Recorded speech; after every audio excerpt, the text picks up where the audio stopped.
Dear students, today in E-class we will take the topic that is cleavage, part 4th, sorry.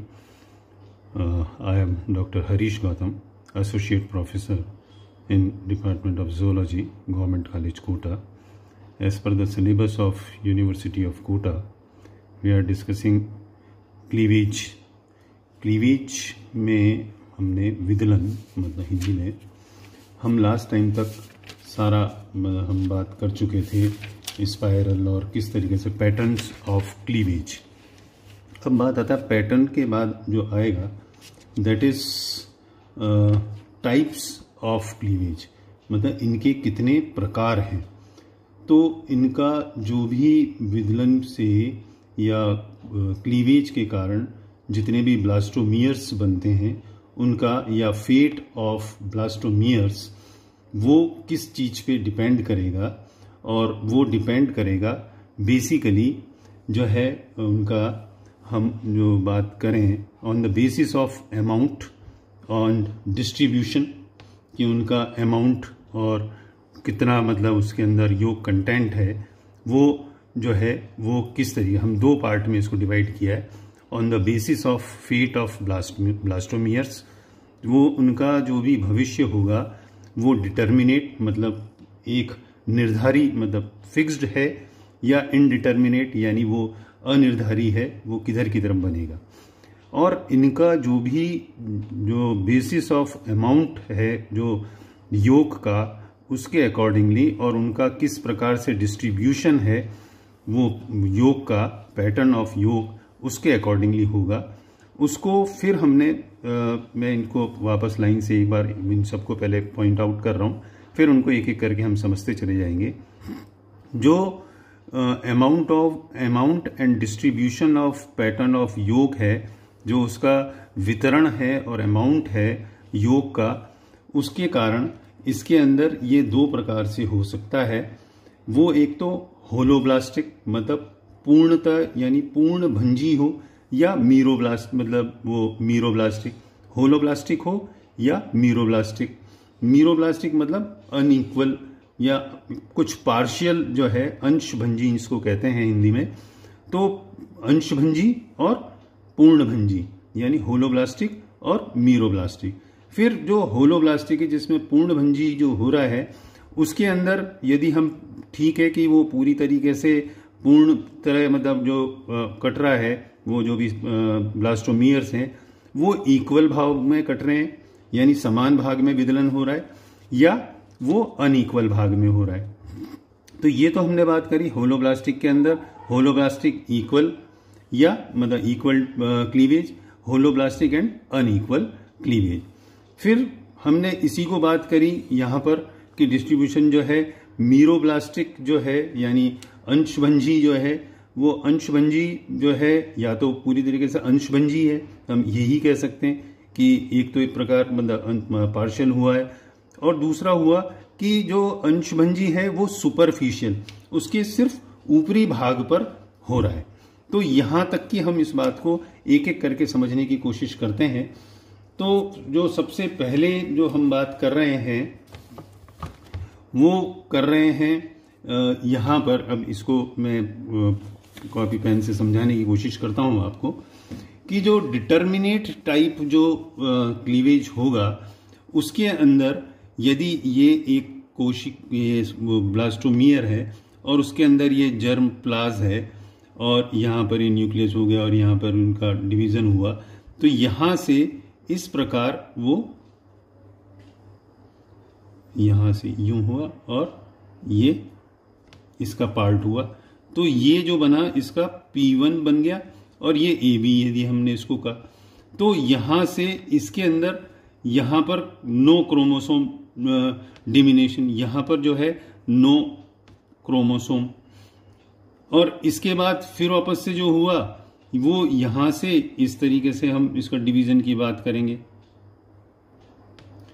फिर ये उससे जो बनेंगी यहाँ सेल, और फिर इससे जो P1 से जो बनी P2 बनी, और जो AB से बनी ये B बन गई और ये A बन गई, और ये एक बीच की नई बनी जिसको हमने EMST का।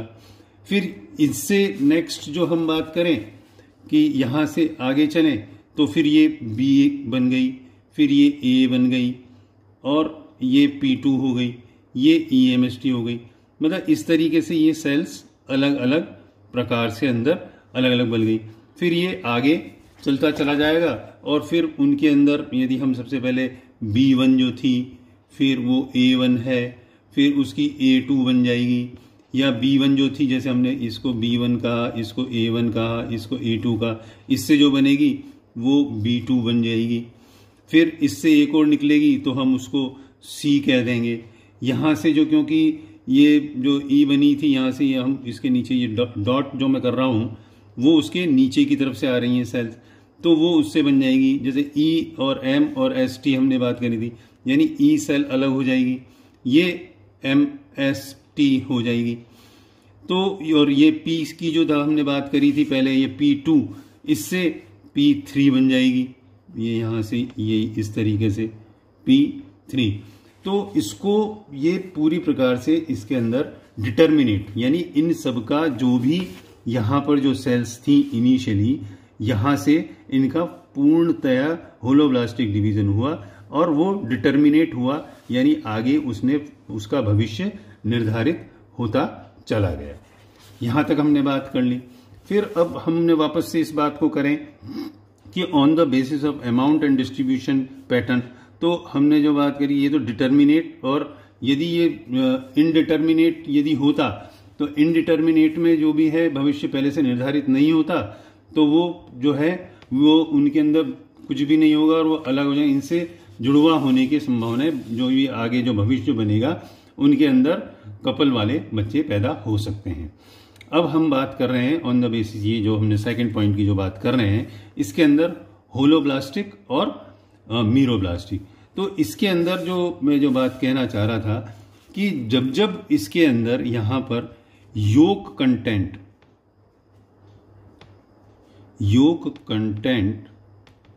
बढ़ेगा तो जो एक्टिव सेल्स हैं, एक्टिव सेल्स, उनकी एक्टिविटी वो कम हो जाएगी। भाई यो कंटेंट है तो उनको स्पेस नहीं मिली तो उनकी कम हो जाएगी, यानी उससे जो भी न्यूक्लियस वाला पार्ट है वो उनकी प्रभावित होगी। तो जो इस प्रकार के अंडे हैं जिनमें इस तरह का होता है, तो उनके अंदर ये हमेशा ही जो पूर्णभंजी या असमान प्रकार का होगा, मतलब उसको आगे खसकाएगा। और इसके अंदर दूसरी बात जो हम यदि कहना चाहें कि इसके अंदर जो भी सेलुलर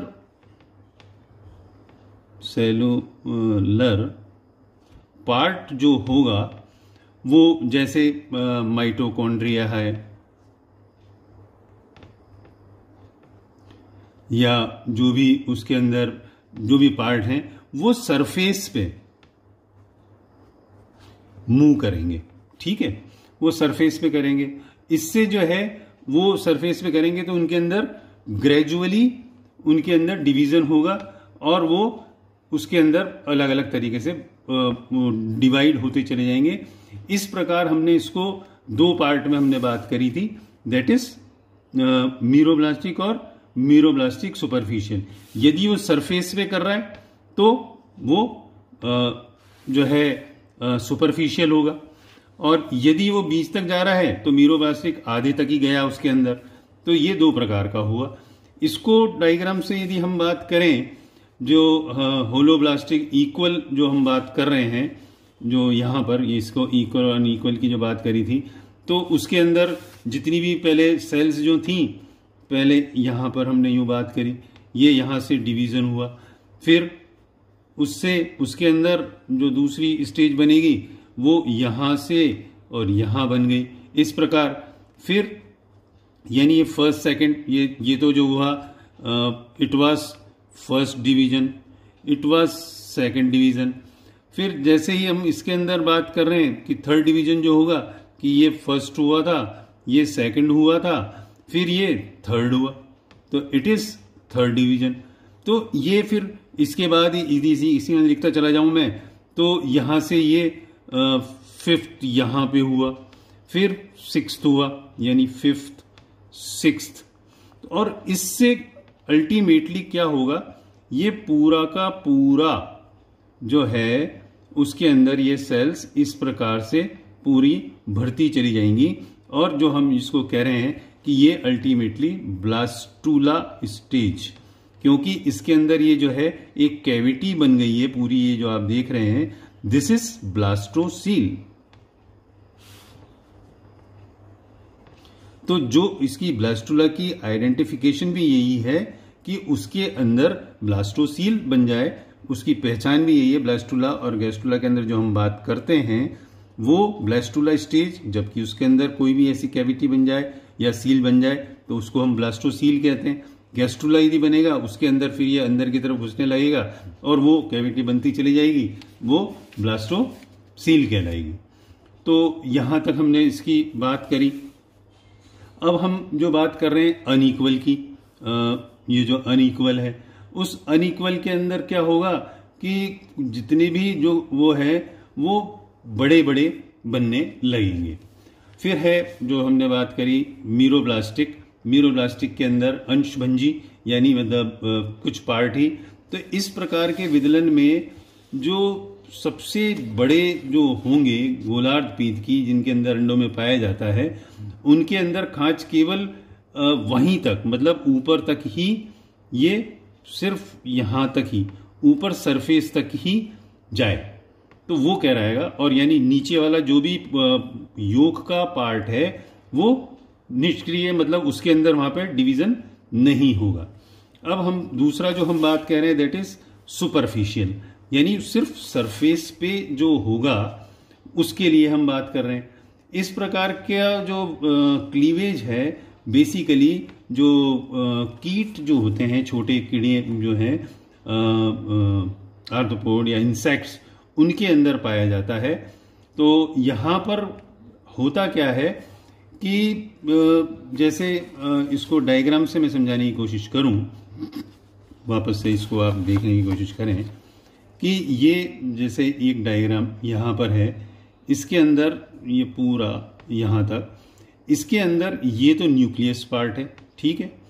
यहां पर ये पूरा का पूरा क्या है, योक कंटेंट है। This is nucleus. तो यहां पर ये होगा क्या, इसको यहां से समझने की कोशिश करें कि ये जो है इससे नेक्स्ट स्टेज जो बनी उसके अंदर न्यूक्लियस दो पार्ट के अंदर हो गया और वो इसके अंदर ही है।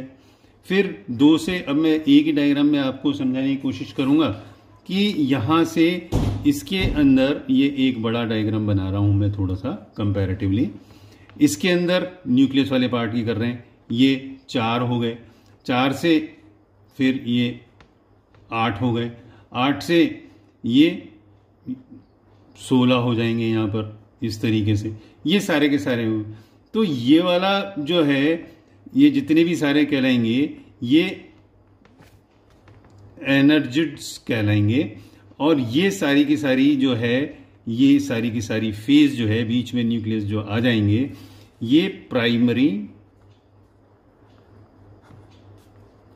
वाइटिलो फेज कहलाएगा। और इसके बाद ये सारा का सारा डिवाइड होता हुआ चला जाएगा और इसके अंदर हम जो सीधा ब्लास्टोमेयर और उसकी ब्लास्टोडर्म तक की स्टेज पे जो मैं बात कहना चाह रहा हूं कि यहां पर ये सारी की सारी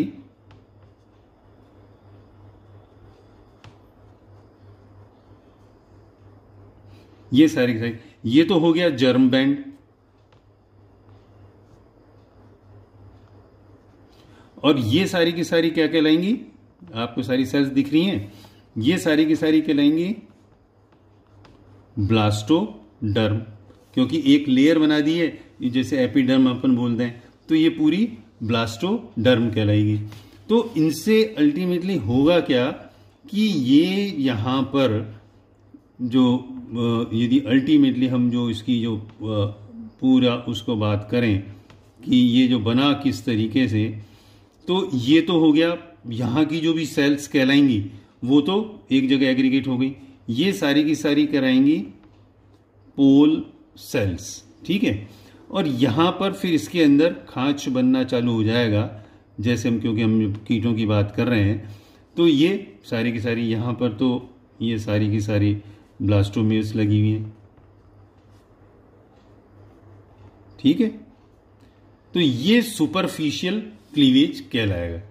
इसको इंसेक्ट के अंदर यदि हम और दूसरे डायग्राम से समझने की करें, यदि सिर्फ इसका अपर पार्ट को, यहाँ से हम अपर पार्ट को काटते हुए चलें और उसको ऊपरी सरफेस से यदि देखने की कोशिश करें, तो वो डायग्राम से मैं आपको समझाने की कोशिश कर रहा हूँ कि ये जैसे ये एक सरफेस है, ठीक है। यहाँ पर तो सारे के सारे जो है न्यूक्लियस है, इनसे स्पिंडल बने,